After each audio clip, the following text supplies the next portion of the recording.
supera da Uberlândia, fui contemplar.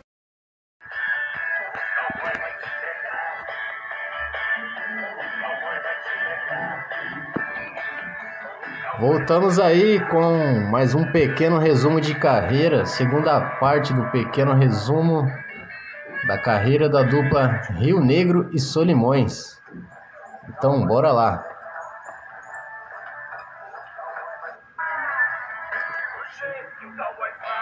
Em 1976, a dupla Rio Negro e Solimões resolveram abandonar a fábrica de sapatos e viver apenas da música.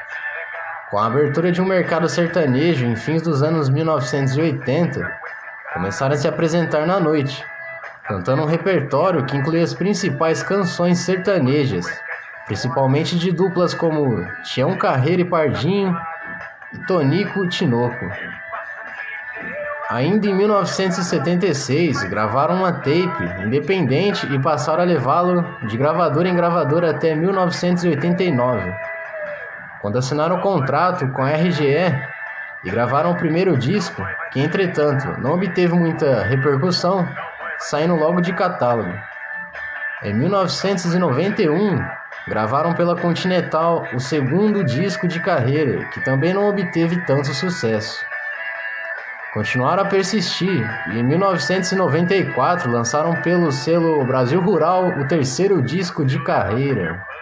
A gente vai estar abordando mais na frente aí, né, a discografia dessa dupla é maravilhosa, hein?